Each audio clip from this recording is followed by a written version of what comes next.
Dalam urapan nanti ini, saudara harus banyak berdoa karena urapan ini ada beberapa macam yang Tuhan mau berikan kepada saudara sendiri-sendiri. Tidak ada yang sama. Jadi, satu, urapan yang pertama adalah pada waktu Tuhan mengurapi Samuel, mengurapi Saul. Di dalam 1 Samuel pasal yang ke-10, pada waktu Saul diurapi oleh Tuhan melalui Samuel, maka di dalam 1 Samuel 10 ayat 6 dikatakan, maka roh Tuhan akan berkuasa atasmu, engkau akan kepenuhan bersama-sama dengan mereka dan berubah menjadi manusia yang lain. Jadi ini yang pertama.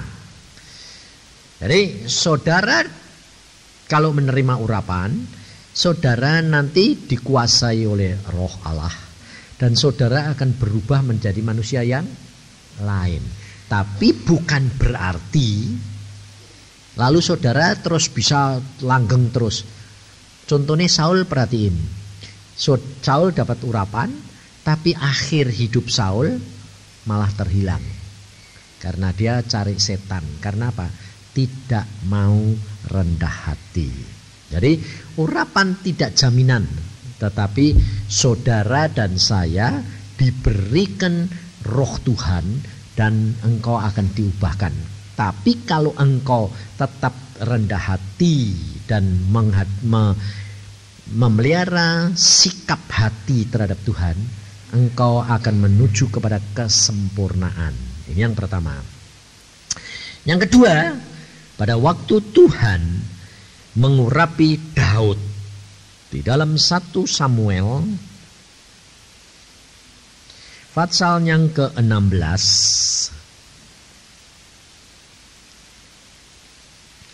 ayat yang ke-13, Samuel mengambil tabung tanduk yang berisi minyak itu dan mengurapi Daud di tengah-tengah saudaranya. Sejak hari itu dan seterusnya berkuasalah Tuhan atas Daud.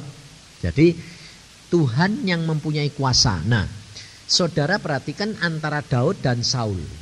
Saul berhenti di tengah jalan, Daud menyelesaikan. Ngerti? Jadi tergantung saudara loh. Jadi bukan tergantung Tuhan, tergantung saudara. Tuhan sudah berikan karunia, tapi tergantung saudara. Nah, yang ketiga, kita baca di dalam Yesaya pasal yang ke-10, ayat yang ke-27a.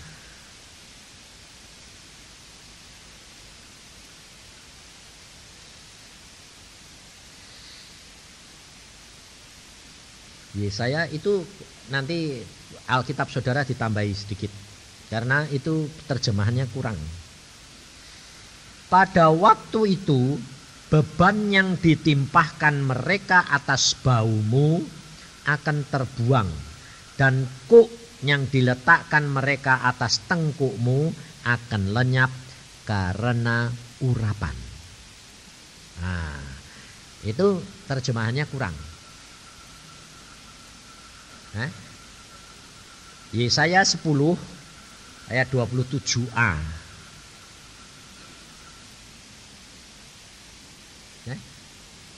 Gak sama? Gak sama pi? 10.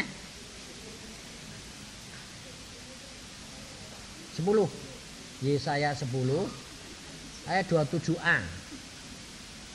Sama enggak? Kok punya Alkitab dewek iki piye to? Jadi itu ditambahi karena urapan. Jadi yang ketiga saudara perhatikan, kalau saudara dapat urapan itu bisa terlepas dari apa? Beban. Kuk yang diletakkan siapa? Musuh. Jadi saudara bisa mendapatkan kelepasan. Ngerti tidak? Kuk itu bisa kutuk turunan. Itu ku. Bapak ibumu dulu nasar. Kamu diserahkan kelenteng. Loh, bapak ibumu dulu dikutuki sama nenekmu. Nah, kamu kena saudara karena 3-4 turunan. Nah itu ku itu kalau kamu dapat urapan, kamu bisa dilepaskan. Nah itu yang ketiga. Yang keempat, di dalam suratnya Rasul Yohanes, 1 Yohanes 2 ayat 27.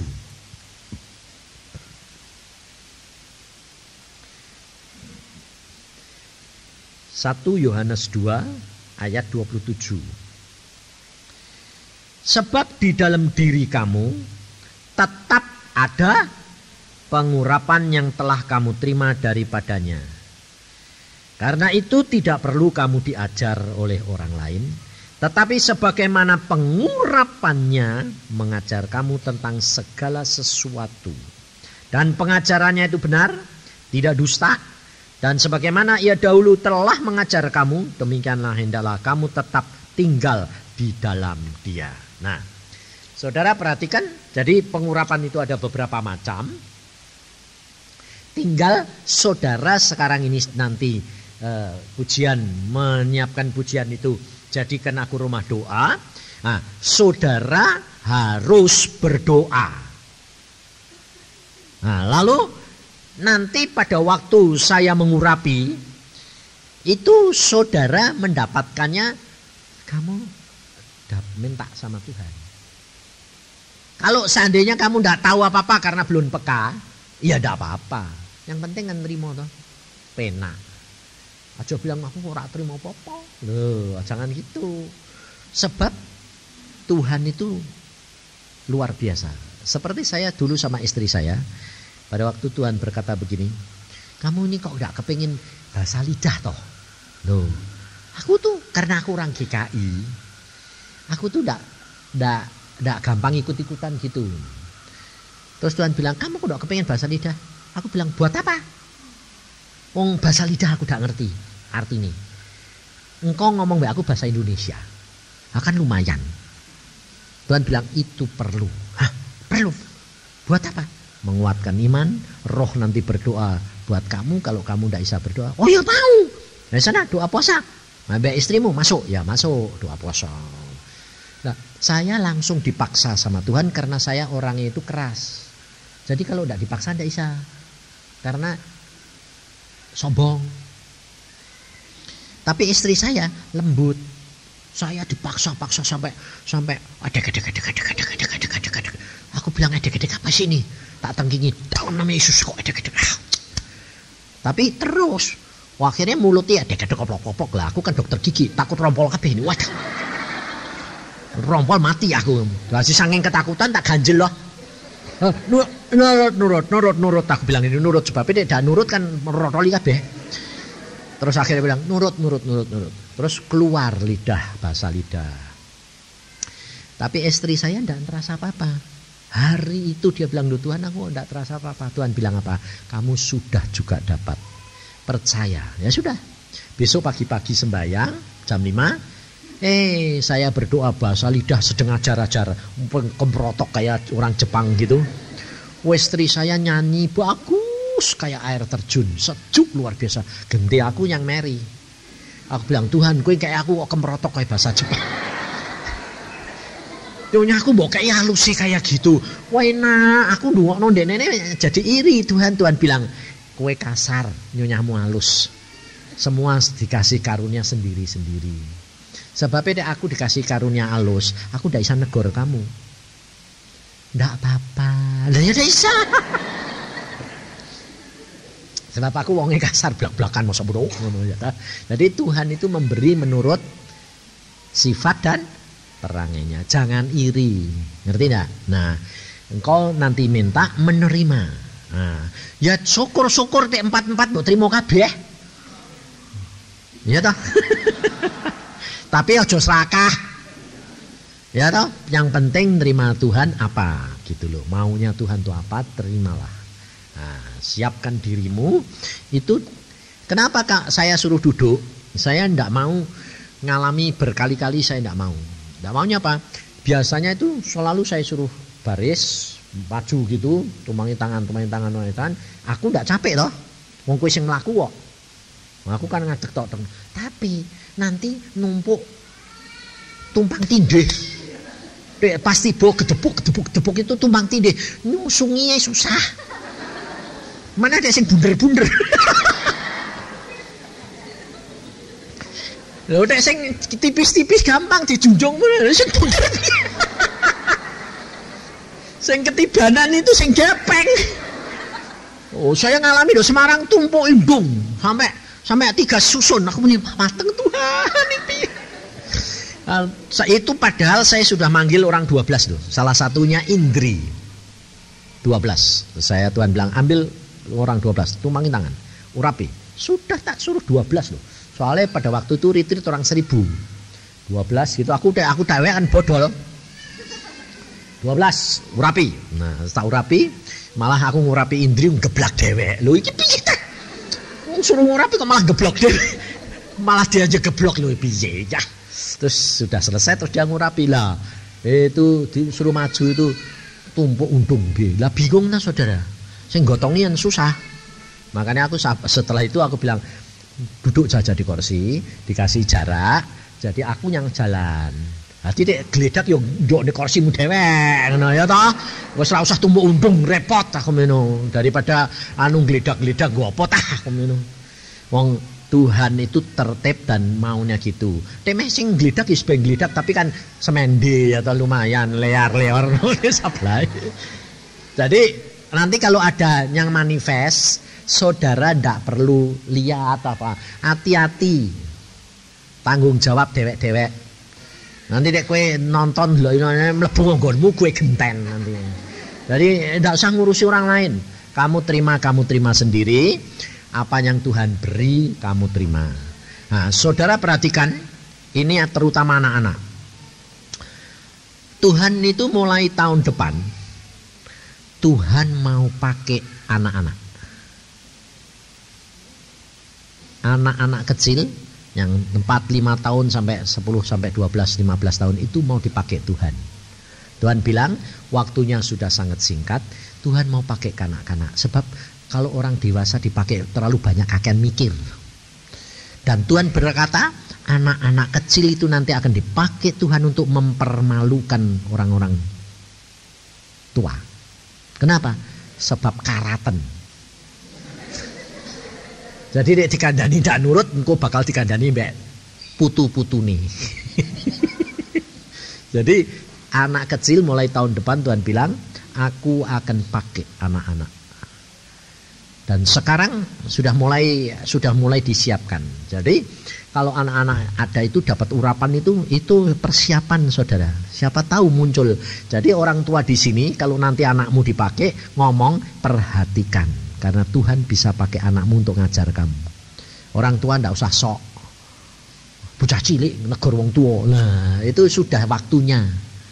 Ya, tapi saya pesan kalau anakmu nanti dipakai Tuhan, orang tua harus bertanggung jawab. Jangan sampai dimanfaatkan. Sebab kalau tahu anakmu dipakai Tuhan, nanti orang Kristen cari anakmu. Iya toh? Bareng-bareng takok, coba doa ke aku. Lah kayak jadi dukun. Terus persembahannya akeh kan wong tuane seneng. Hati-hati. Nanti itu seperti kata Tuhan, dia mengusir setan dalam nama Yesus, membuat mujizat dalam nama Yesus, tapi Tuhan Yesus bilang tidak kenal. Kamu membawa anakmu masuk neraka. Jadi kalau nanti anak-anak kecil dipakai, orang tua harus menjaga. Jangan sampai dimanfaatkan oleh orang Kristen yang lain. Sebab setan itu jahat. Maka dari itu semua harus Tuhan, tertuju kepada Tuhan. Sebab kalau anak kecil dipakai, nanti kadang-kadang bisa cepat sombong toh. Cepat sombong, gak ngerti apa-apa.